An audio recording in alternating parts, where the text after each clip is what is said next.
Hello guys! Hello Aquarius! Welcome dito sa aking channel, Kapalaran 888 Aquarius. Alamin natin kung anong messages, vibration, gabay, energy para sa inyong lahat. Ito ay general reading, so pwede kang makaresonate. Gamitin mo ang iyong intuition sa panonood, Aquarius. Okay, kunin natin Aquarius yung energy mo sa week na to. And gamitin mo yung intuition mo para hindi ka magkamali dito sa panonood na to. And kunin mo lang kung ano yung alam mo na resonated sa'yo. And i-ignore mo yung mga bagay-bagay na hindi mo naman ramdam na para sa'yo. Okay. 3 cards tayo dito. First card mo is communicating freely. So, Aquarius, sa linggong ito, gawin mo, sabihin mo kung ano yung gusto mong sabihin. Okay? So, communicating freely, parang sinasabi ng bara, pwede ka naman magsalita, pwede mong ipahayag lahat ng gusto mo. May freedom ka naman magsalita, may freedom ka naman na express yung sarili mo, pero make sure na in a nice way, 'di ba? In a nice manner. Hindi yung condescending, hindi yung sumisigaw, hindi yung nagmumura. So, kung may gusto kang sabihin, may gusto kang ipaliwanag, may gusto kang gawin mo siya, okay? Sa tama. Next is planting seeds. Ano man ito na ginagawa mo sa ngayon, nag-aaral ka, nagnenegosyo, nagtatrabaho, ano man itong sacrifices na ginagawa mo sa ngayon, nagtatanim ka kasi ng binhi eh. Nagtatanim ka ng isang bagay na alam mo na mag-harvest ka in the near future. So, sinasabi ng baraha sa'yo dito, nasa tamang lugar ka. Fertile yung lugar kung nasaan ka. 'Di ba? So, maganda ang magiging bunga nito para sa'yo. Okay? Kung ano man tong tinatanim mo na to, being in the flow ka. So, go with the flow. Kumbaga, nasa tamang direction ka. Nasa tamang landas. Yun na nga, yun yung sinasabi. Kung nasaan ka mang lugar sa ngayon, Aquarius, yung lugar na yan is may progress na ibibigay sa'yo. Yung bagay na ginagawa mo sa ngayon ay magdadala yan sa'yo ng smooth progress sa buhay mo. Okay?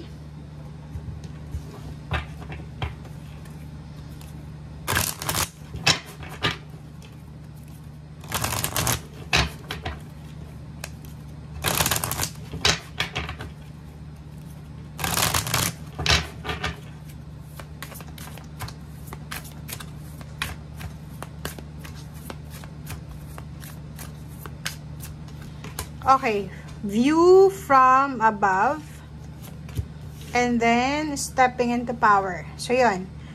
Itong dalawang barahang ito ay nagsasabi sa'yo na sa linggong ito, Aquarius, may mararamdaman ka na parang yun nga, yung empowerment. 'Di ba? Yung parang sigla. Yung parang, ang mararamdaman mo sa linggong ito na yung kakaiba sa buhay mo, kakaibang pakiramdam na feeling mo kaya mong magawa, kaya kong magawa kung ano yung gusto kong gawin sa buhay ko, 'di ba? Yung sobrang freedom, strength, confidence, parang ganun. Parang sigurado ka, parang ganun. And alam mo, ramdam mo na makakarating ka doon sa pinaka tuktok na tagumpay ng ninanais mo. Okay? So, ang linggong ito is parang, ano siya, ipupush ka siguro ng universe sa linggong ito na gawin lahat ng gusto mong gawin sa buhay. Sky is the limit. Limitless. 'Di ba? Magagawa mo, gagawin mo kung ano yung nararapat para sa'yo. Wow. Nararamdaman ko habang binabalasa ko, sobrang confidence eh. 'Di ba? Parang feeling mo, sobrang swerte mo, sobrang blessed mo, parang gano'n.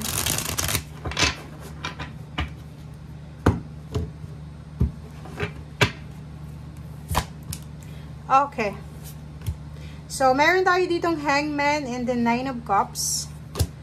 Oh, so nakikita natin dito guys na mayroon kayong mga siguro travel, relationship, family events, family gatherings, or pwedeng kasal paglilipat bahay, paglilipat trabaho, pag-abroad, or any types ng movement siya, transformation, transition, 'di ba? Yung pagbabago sa buhay mo, ang na-delay, ilang beses na-delay, pwedeng pagpapakasal to.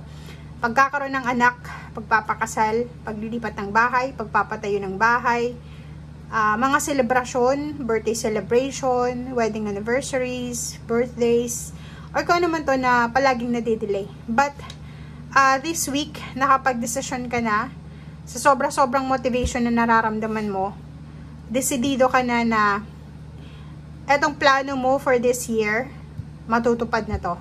Pwedeng may plano ka for December, Christmas party, family gatherings, or kano pa man, talagang gagawin mo siya. Okay? So, may iba sa inyo dito na sobra-sobra yung kagustuhan na makaalis sa Pilipinas, makapunta ng ibang bansa. Maraming beses silang nag-apply siguro ng trabaho sa ibang bansa, hindi sila pinalad. But this week, talagang motivation mo to the highest level talaga siya. Gusto mo sinasabi ng barahan na gagawin mo ang lahat, makaalis ka lang. Kasi gusto mong ibigay sa pamilya mo yung happiness, yung peace, harmony, lalo na sa usaping pera. Diba? Ay kita ko sa'yo dito, ang dami mong obligations. Pwedeng breadwinner ka, o hindi ka naman breadwinner, pero talagang responsable kang tao sa pamilya. So, gagawin mong lahat para ibigay sa pamilya mo yung peace of mind, lalo na sa usaping pera. Okay, diba? So, in the future, sinasabi ng baraha, kung ano man tong motivation mo ngayon, kung ano tong manifestation mo ngayon, ang sinasabi ng baraha na sa future, magdadala to sa'yo ng sobra-sobrang saya.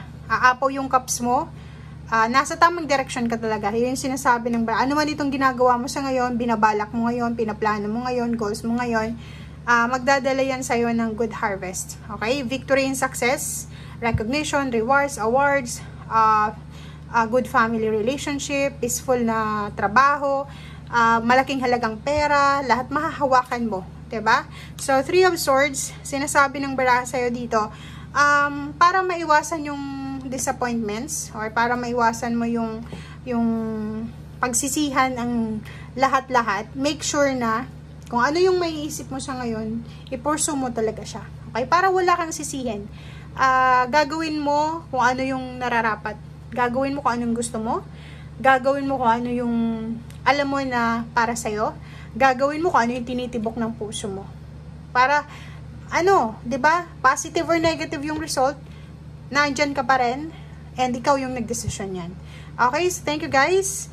Walang mawawala sa'yo dito sa sinasabi ng baraha. Kung ano man tong decision making na gagawin mo, walang mawawala sa'yo. Thank you guys. Bye!